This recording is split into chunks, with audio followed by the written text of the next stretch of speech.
everyone, my name's Declan McLean. Welcome to Friday Forum Live. This is Point Blank's weekly broadcast, bringing you exclusive tutorials, industry insight and artist interviews every Friday live from East London. Today we're joined by Stefano Ritteri, who's brought some little analog toys for us to play around with. But before we get into that, we're also going to have a look at Machine 2.0 and jamming things out, so stay tuned.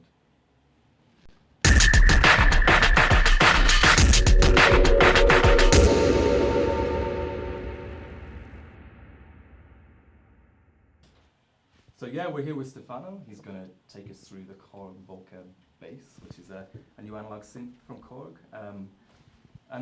It's really exciting, but before we get into any of that, I want to tell you a little bit about what's been happening at the college this week. Our new online courses start on Monday, so you've got all weekend to have a look and decide which one's right for you. And really exciting news, our brand new Music for Media course, which we just started, is 50% off just until tonight. So make sure you book that one. So Stefano, welcome. Yes, welcome. Hello. How you doing, man? I'm okay. There is some drum bass. Yeah. Feels good. Feels good. Yeah. Feels good. So tell us about what you're going to do today. Today I'm just going to show you how I jam. You know, I'm a big fan of the little Volcas. I bought the 3 of them. I was really eager to get them. You know, when I saw the launch, like many other people, I was really interested to see, you know, if they could actually, you know, pack up good sound in such a small and pretty cheap. Sure, yeah. Because they are cheap, aren't they? They're like 100 quid or something like that. Even though I gotta say, I actually paid much more for it because I couldn't resist for them to be released in Europe. So I had like sort of a dodgy deal in Italy when I was there last summer, and I got them for almost double the price. That was how much I want out. Street Volca. Yes, in Italy. So I was there for holidays. I came back with the Volcas, and I was the happiest man in the world. And yeah, I mean, I like to jam with them a lot, especially because, well, you can put batteries in them, and you can travel around because, obviously, you know, like I write lots of ideas when I'm on the road with my laptop, and but sometimes, especially if I'm on the road for more than like just a weekend, I like to have something with me to play around with, and the Volcas are just perfect. It's really nice because you can just plug your headphones and annoy your train, or, you know, like the people traveling next to you on the train or on the plane. It's like they all look at you like they don't understand what it is. And it looks like a toy, but it actually sounds really, really good. And so today, you know, I decided to show you a bit how I, you know, when I'm on the road, I normally, you know, just put down ideas, which then I develop in the studio. In fact, I hope the computer is gonna be a good boy, because I normally don't use this for production, but I'm pretty sure it's gonna be okay. And normally I use, in the studio, I use Cubase to do all my projects and finish them, but I like Ableton also to write down quick ideas. It's really quick. And as you said, I think I want to show you also a bit how I use Machine. It's another tool that I like to jam with. In studio, obviously, I use the controller and everything, but when I'm on the road, I like the fact that you can write down some super quick beats with it, and then put everything in my studio computer and then develop them and arrange them. I don't do any arrangement normally. I just write down ideas. I record the Volcas very simply as audio, or I save the patterns, and then again, when I'm back in studio, if I still think it's a good idea, then I develop it in a song. And I mean, today I've got with me the bass, which is it's really cool. I mean, it sounds really, really powerful, and it's kind of like obviously on the 303 sort of vibe, but it doesn't really sound like a 303 to me. It sounds actually a bit different, and even better, I would say, a bit more like you have a bit more tones coming out from it than from the classic 303, which is super cool, obviously, but does one thing very well. Yeah, exactly. And and Machine. I mean, we all know Machine is really fun to play with. And the version 2, I think, the 2.0, it's really cool. I think it's much better than the previous one. Also, what I've done is yesterday morning I was sampling some random stuff. So I just loaded right now what I've sampled yesterday, which is completely random. Like there is no structure to it or anything. So we can see if I can maybe find a little snippet to use or something. So where did you sample that into Ableton? Was it? I've sampled. I use this software called Audio Hijack, which is pretty, you know, it's pretty easy, you know, to sample. Like whenever I'm watching a movie or something, it's really annoying to watch a movie with me because whenever there is some dialogue or something, I think it's cool. I just put it back. Yeah. So I'm not very popular as in like a movie companion, but I sample everything I can really, and Audio Hijack in that sense is pretty cool. Yeah. Some other times when I'm in studio, I sample in Machine. I like to sample the old school way, like I used to do with the MPC back in the day. So sampling it and then add the samples in the pad. It really depends. Like in most cases, though, I use audio hijack because I steal stuff and then I name it and I take it to studio and I see if it's something good. Sure. So in this case, I'm just gonna play it. I think it's just some It was a vocals. baby will, and it was something to say. Brand no attention. He had me up at the wheel, Chinchilla on that. and he would fuck with the bass. Just let it roll in the car. Yeah, It it's was just a Fifth and a huggable dip on the flip. some Yeah, rap. puffing the stick, whipping something legit on the control. It was a burgundy will, So what I kind of liked is and it was something to say. I don't remember when I've heard whatever I was listening to, but I really like And he would fuck with the the bass. when the girl is singing. I think it's really nice. So at some point I would like to loop it or see what happens. So yeah, I mean we could like fire up just a kit in Machine. I don't have I normally try to make my own kits in studio with the stuff I sample, but as I said, I never use this computer too much, so I'm just gonna load pretty much all of the kits are really, really good. I like all of them really. Yeah, we just delete their pattern. We create our own.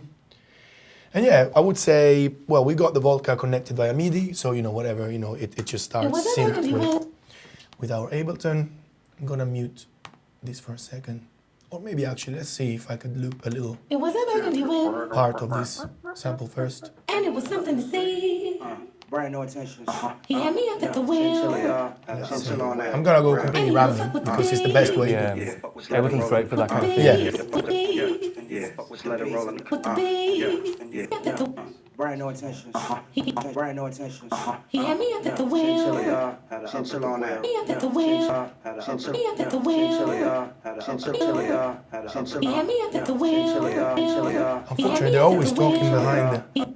Let's see. Burgundy will, it was a burgundy will. There's always some weird. Something to say. You'll find it. And There we was go, something to almost. say. Here you go. And it was something to say. Whatever. And it was something Just to very say. simple. And it was something So to at least we have say. something. And it was something to And say. where is Machine? And it was something to say. And it was something to say. And then, yeah. And it was something to can say. play around with it. And it was something Obviously. to say. And it was something to say. I like to And it was start, something to say. with the And it was kick. something to say. The thing I like about, sometimes I like, obviously when I'm playing with the pads and Machine, I try to, not use too much to quantize. I like to have the human vibe, but when I can't use the controller, what is the cool, it really, I like to use the sequencer in a bit of a random way. So, you add some certain hits in places where they're not supposed to be, and sometimes this can bring some love. So I don't know, okay, the kick is there, it's, it's the important thing, and then maybe just add whatever, I'm just gonna, the other kit.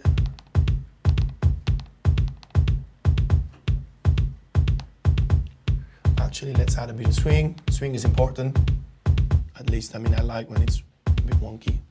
So do you swing the individual sounds of the group together? Yeah, like normally when then I start, when I proceed to actually making the arrangement of the song, I tend to swing the sounds differently.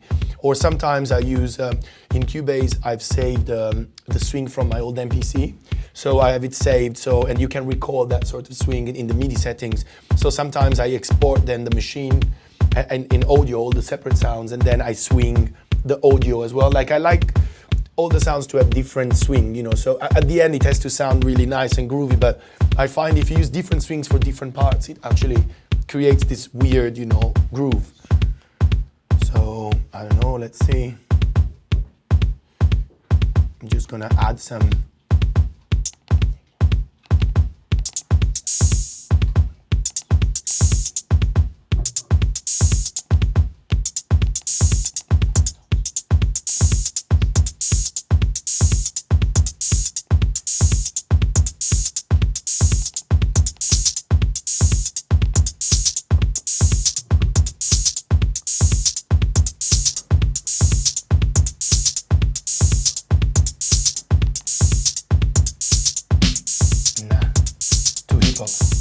Yeah, a bit crunchy. Yeah, well, I don't know. I really don't know what is in this, but let's just.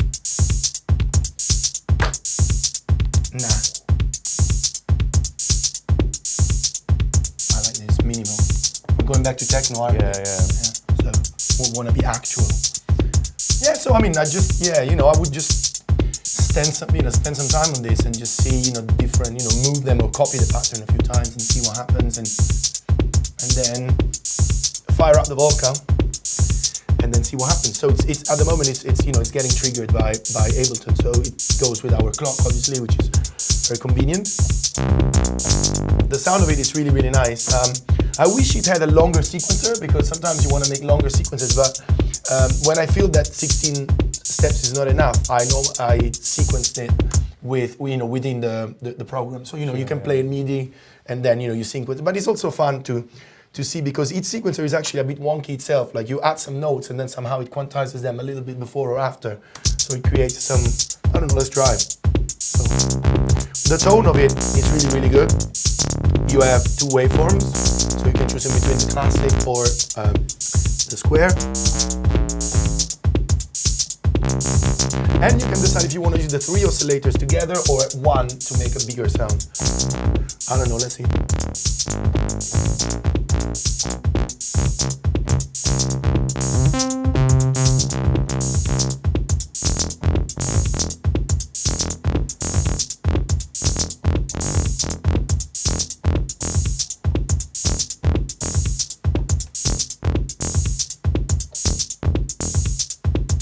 And it's really cool that you can write the 3 parts separately. So you sometimes, especially when I first got it, I was recording, playing, and then you make some little mistakes, and then it's a bit of a pain to go back. I mean, you could delete the steps that you do, but I never quite really understood how. So I would start again re-recording it.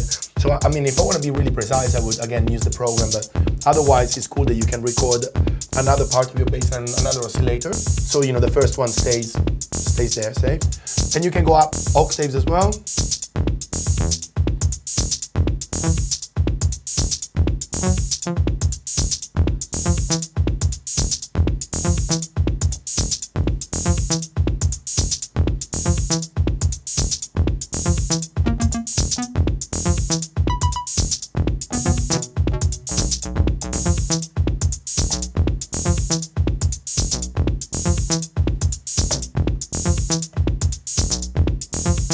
And then obviously the best thing to do with this is to put out the resonance.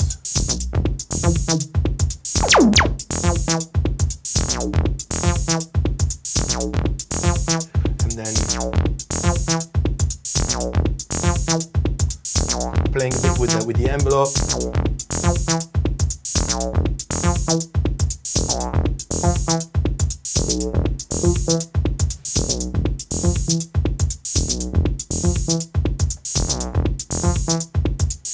So now the 3 of them are playing separately, and then you can make the 3 oscillators play only the first line, and then it's cool because you can detune them, and then you can go as drum and bass as you want. But yeah, maybe it's not really.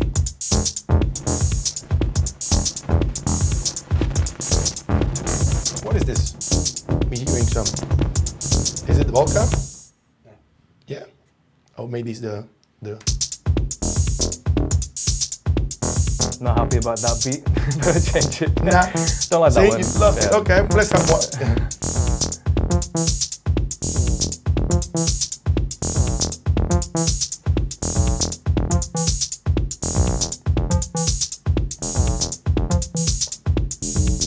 So that's with it, all the oscillators in unison, is it? No, the 3 of them are separate, and then I'm changing the waveform. You can change the singular, the single waveform for the 3 of them. Yeah. So you can have like one stop being like punchy and the other 2 being like square. I really like the square mode.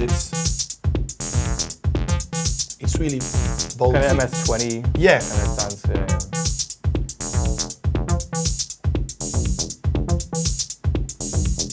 Yeah, I mean, as I said, I wish one could, make it a bit longer to have a bit more fun. But then again, does the sequencer have swing? Does that have swing? No, it doesn't actually. It's the one thing that is kind of missing from the 3 Volcas. That's why sometimes I think, sometimes I'm playing like this, but then I replicate exactly what I've done here within the program. So, at least it can be as long as you want with swing and with a little bit of, quantize. And yeah, I mean, and then. Different start point. Exactly. Every time it's kind of like, yeah.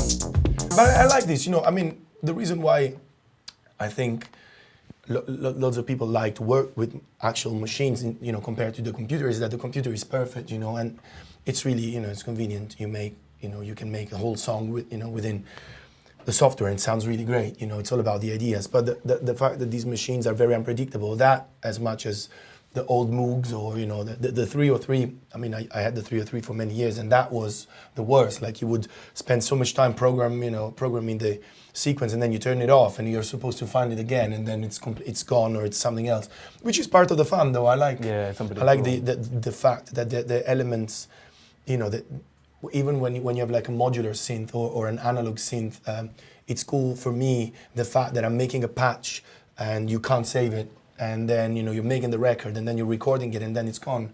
Then you take off the patches, or you move the knobs and stuff, and then suddenly that sound was there that very moment, and it's never going to sound again. Sometimes I take pictures of my other synths in studio, and I'm like, okay, I'm going to get back and I'm going to recreate the same sound, but it never ever sounds really the same.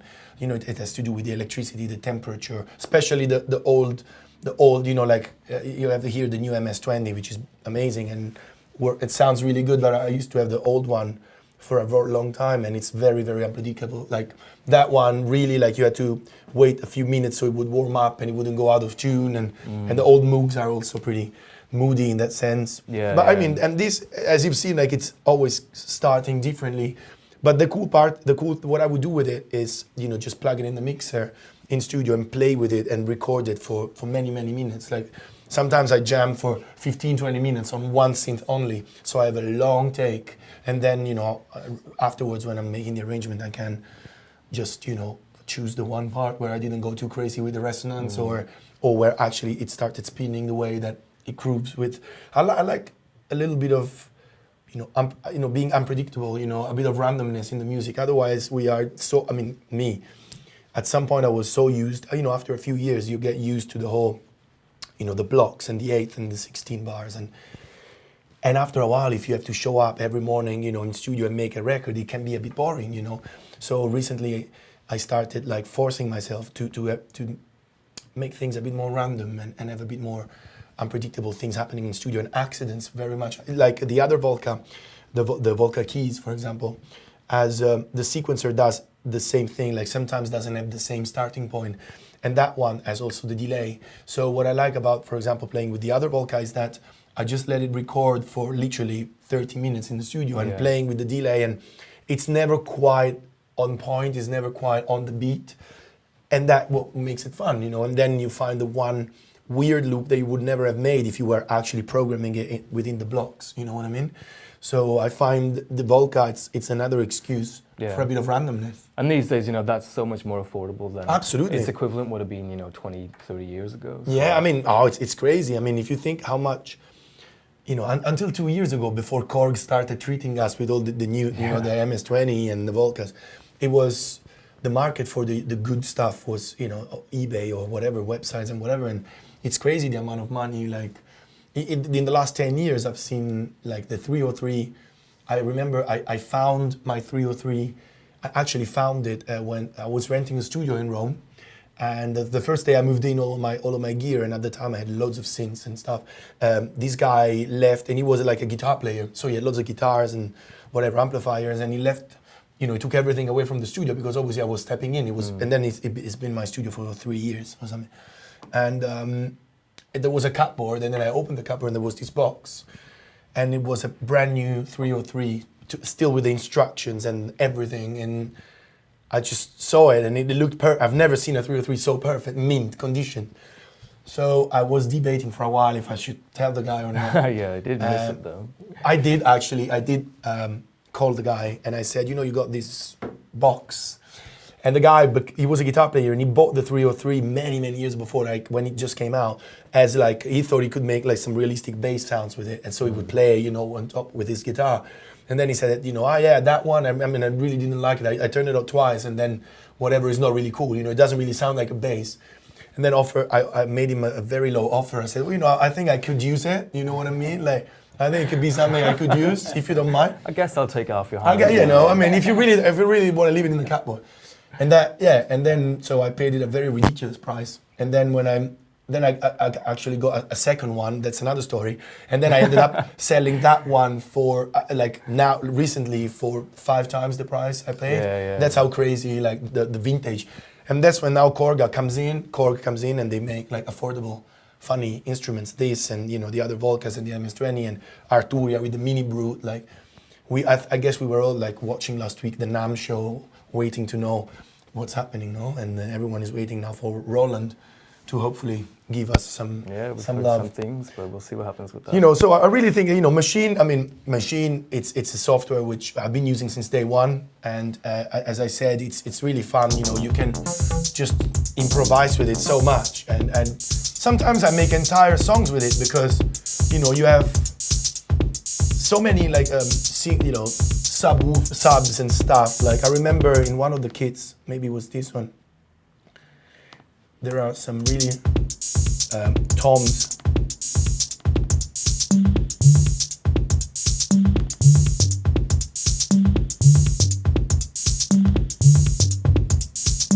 I mean, the stuff that you can do with Machine is infinite, and then when you have the controller, you can add all the grain delays and stuff, and you can really improvise for hours and hours. So it's really a cool tool to use like this. It's for me, it's good to just write down ideas when I'm traveling. And again, I just write literally 2 bars patterns or 4 bars. I don't bother doing any arrangement or structure.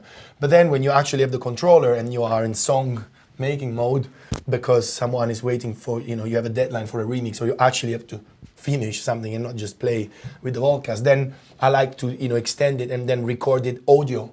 As much as I record the synths in audio, I don't like too much to play it within the environment. I mean, the automation stuff is good, but I like to put all the outputs in Cubase, and I use it as an external instrument. So everything is done, all the reverbs and the little glitches and everything is done, within in audio, and then it's there. It's like it's printed. It's a commitment to. So you treat Machine like it's its own. Absolutely, like it's a drum machine, like it's an external drum machine. So it's really cool the fact that you can sometimes, if I'm not really even chopping samples, I don't even need Ableton or Cubase. I just open Machine, and I could play with it for hours until the battery of the laptop dies, basically, because you really can get really, really into it, and the sounds that it comes with are amazing. And then obviously you put your own because you want to be a bit different. And some other times, it happened recently in studio.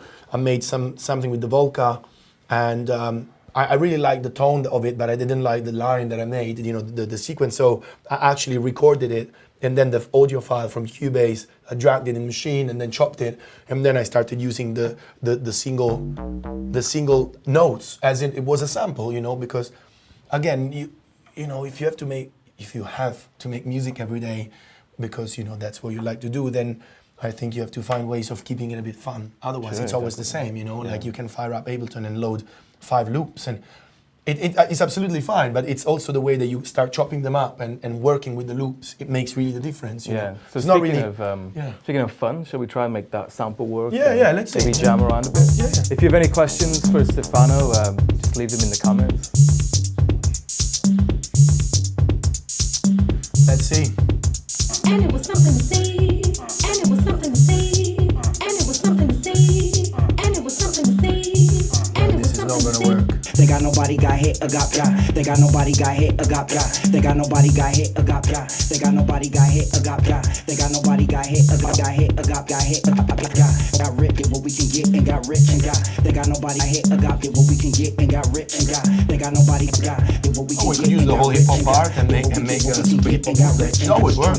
For the way you got missed while we was trying to get for the way you got missed while we was trying to get for the way you got missed while we was trying to get for the way you got missed while we was trying to get. As I said, I am not really familiar with how you chop stuff in Ableton, but what I really like sometimes is to create different sections of it, because then I can play them. And again, I would probably at some point use live in Rewire with Cubase, so that becomes my sample player. And then choose the parts I like and then import them in Cubase, which is really cool because you can drag and drop stuff. It's really, they integrate really perfectly.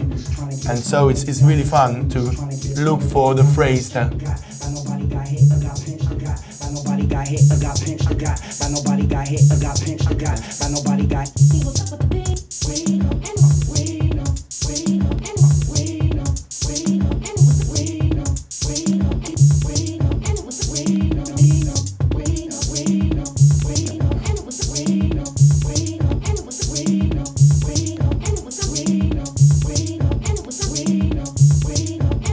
example, I would just at some point just chop this and then, you know, maybe chop it up a bit, bring it in machine, and then, you know, like, it's really infinite, the stuff that you can do. I mean, as I said, I like a lot live because it's so, in that sense, it's pretty quick to just look. And I didn't even like stretch it properly. It's just how it is, you know. And sometimes, you know, instead of using the whole a cappella and getting a low suit, which for 2014, I'm trying not to be sued anymore for samples. Yeah. I'll try. Court cases. I'll try. You know, I've had a couple of funny moments. So because I'm trying this not to happen again, I would just, you know, maybe look for one or two words, and then you insert them in the arrangement, and then. But then again, there is not. I mean, there is nothing better than just scroll the sample back and forward and see, you know, if you find the one, or, you know, just chuck it out and load something else. And again, a bit of random, you know, I think it makes it a bit fun for us, and then eventually the song also reflects this fun. So yeah, sure, definitely. that's, you know, that would be what we think would be my typical like hotel setup. If I'm somewhere and I'm, you know, whatever, for some time, I would have either this one or the keys. The drums, I tend not to take them with me. I have the drums as well, the vocal drums, but I use them more in studio. I love the toms in it. The toms, they sound so beautiful. You can make some very good bass lines. But what normally is either the bass or the keys, which I like to jam with. Yeah, and it's so tiny that it's really cool. portable, yeah. So I'll take a look at some questions. Yes. Apparently there's quite a few, although they haven't loaded on my machine. Let me just refresh this.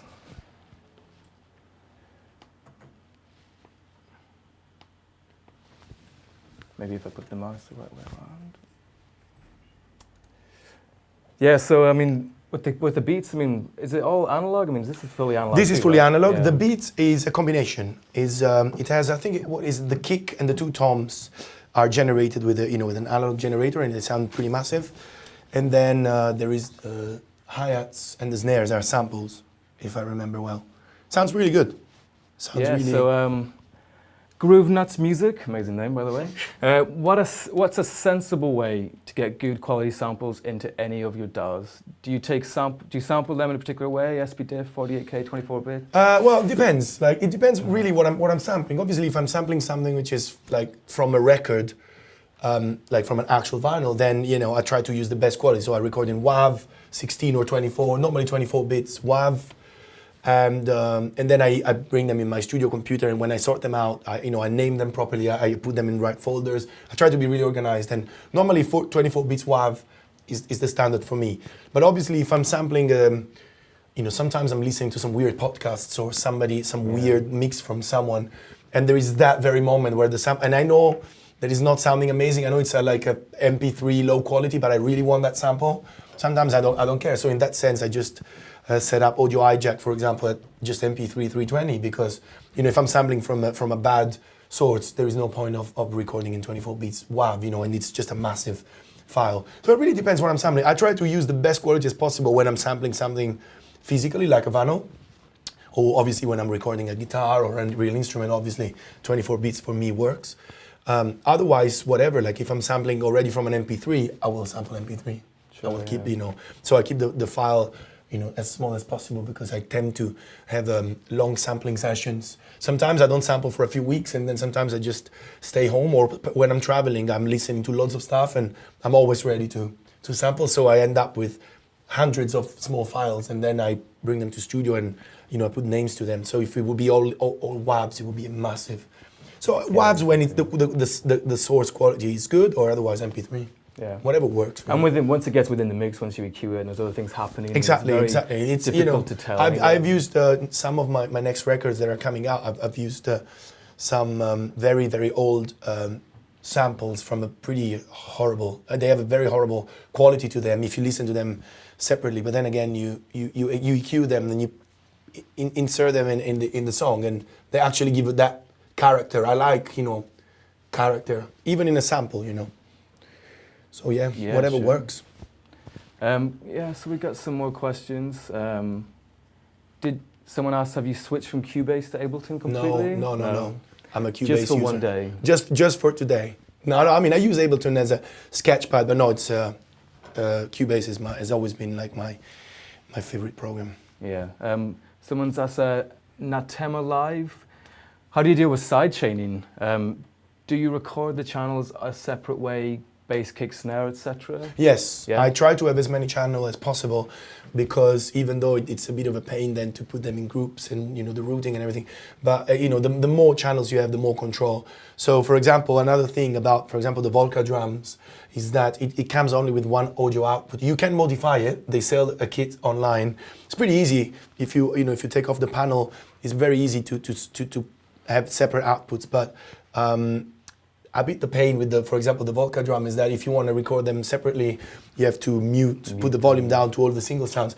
But it's definitely worth it because then for side chaining purposes or EQing, again, these are like analog machines. So for example, if you listen to the separate sounds in the drums, you hear a bit of the sound of the other. Like you hear the cowbell, like back in the day, like it wasn't really perfect, So, and I kind of like that. So even though you record them separately, you can also hear a bit of the tail of the hi-hat. A bit of crosstalk. Yes, yes. Which is part of the fun, though, Exactly. Yeah. So yeah, but I try to have as many separate, sounds as I can, so I can play with them and try to make to make them sound nice. Yeah, cool, man.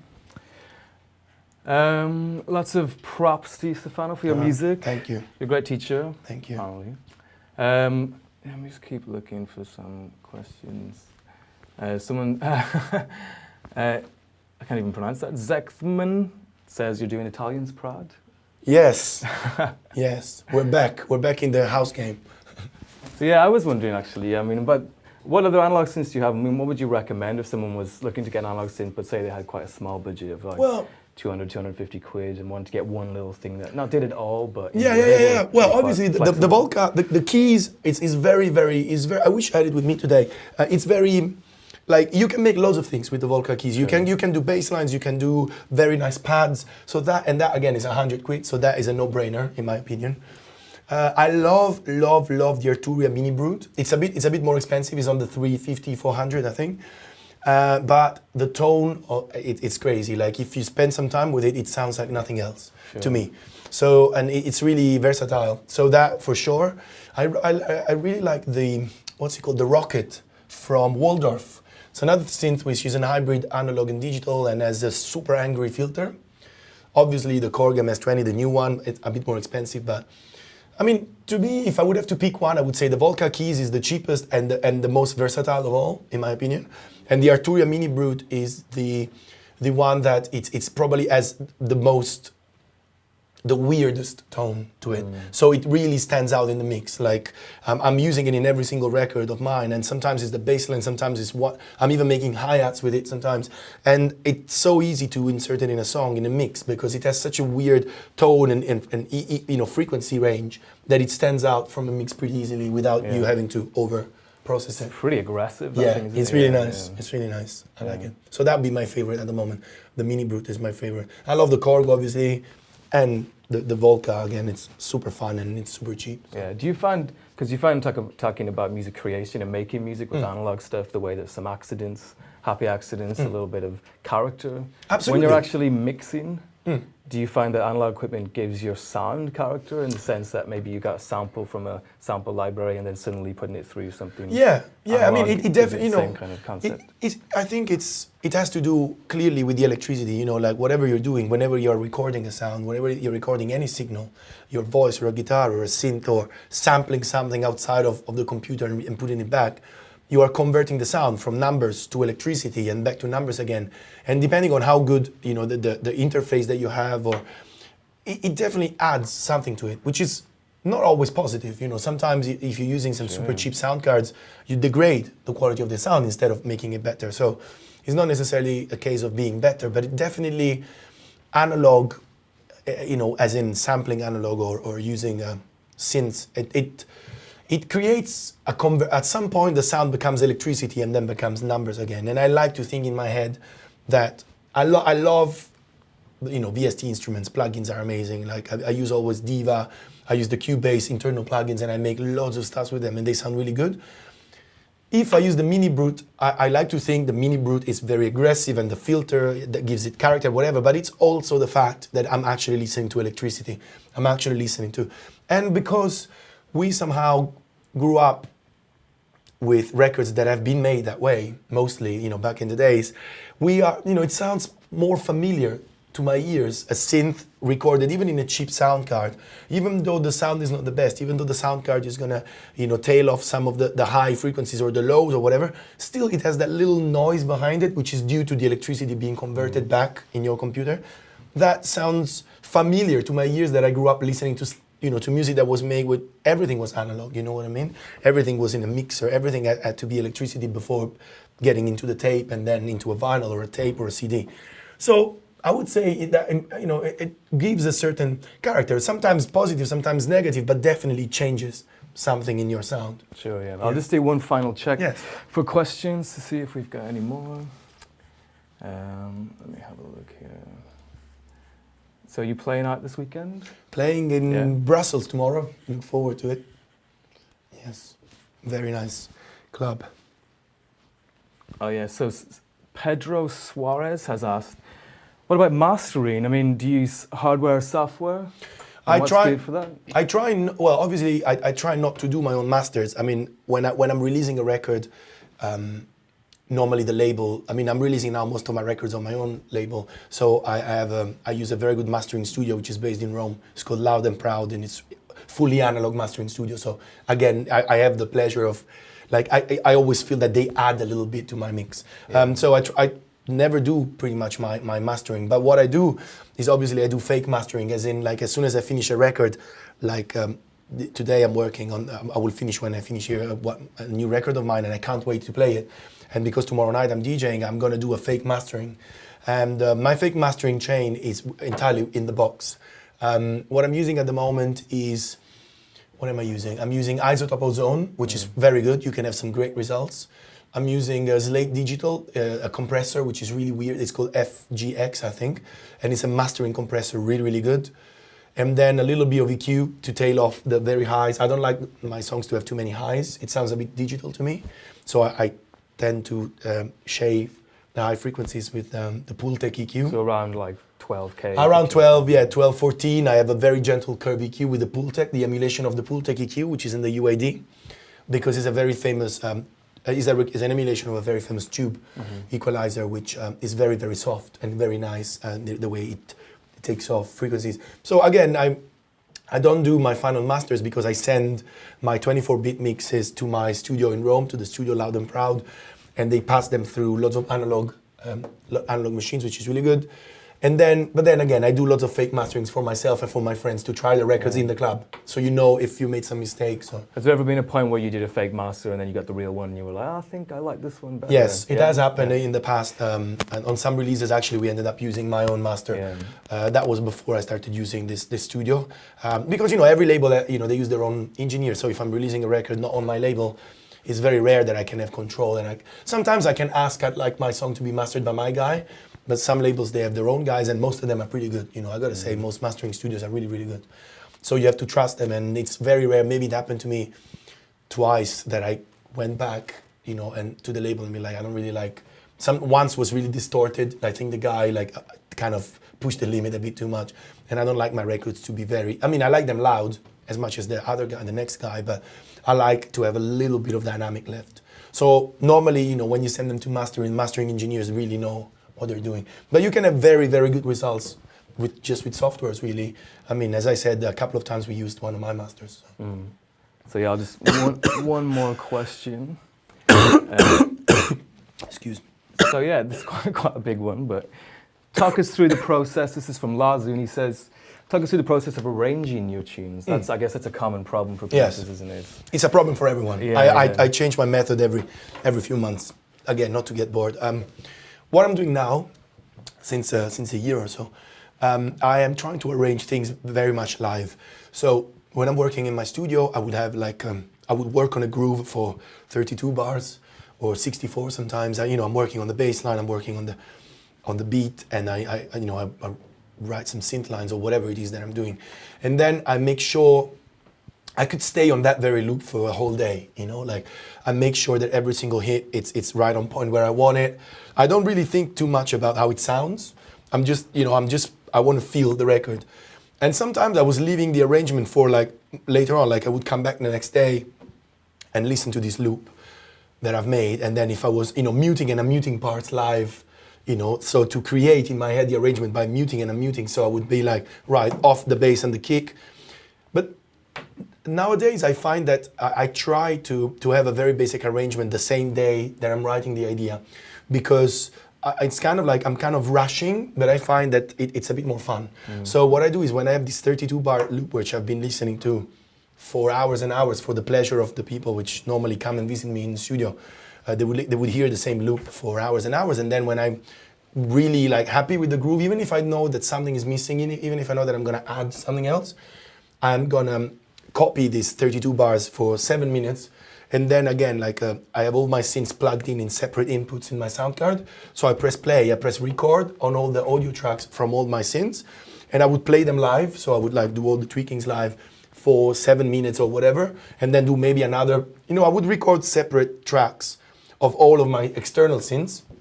And then I start muting and unmuting stuff on the fly. And for example, when I'm muting the kick, because I'm feeling that at that point there has to be a little breakdown, straight away I delete the kick part there. So the arrangement comes, I imagine to play that track live as a DJ basically, so I do it 2-3 times, and the third time I've done it, then I have an arrangement basically, because I start again always from bar 0, and I listen to it, and I'm listening to the progression, and I'm listening to I'm imagining, okay, perfect for the breakdown, I take it off, and then maybe I've done some super resonance with the Korg, and it's there, so I'm like, okay, let's use this as another little whatever, arrangement point. So it really comes naturally, and I do it 2-3 times. I play from bar 0 until whatever, 7-8 minutes, and because I have all the analog stuff, the synths recorded live, it already, when I'm recording it live, I'm already opening the filters and changing the envelopes. So the arrangement comes pretty naturally, because then if I'm super opening the filter of the bass on the second part of the song, I already kind of know where I want the breakdown to be before that happens. So nowadays I tend to do arrangements really quickly, really live. So I put the song from bar 0, I copy everything for 7 minutes, 8 minutes, 10 minutes, and then I'm muting, and when I'm muting something, then I'm automatically deleting it. So the next time I'm playing the song, that's already a little break or a change. And that's what is working for me at the moment. Yeah, sure. So you think if someone was making music and they didn't have all the analog kit to be able to, essentially move things around and make things kind of happen, would you recommend a lot of MIDI controllers mapping everything and then doing it as a live performance with synth? Yeah. Maybe you just need one good MIDI controller with enough knobs that you can map, and then again, it's much more fun to play than write automation. Then afterwards you can go and write, fix your automation and make it nice. You know what I mean?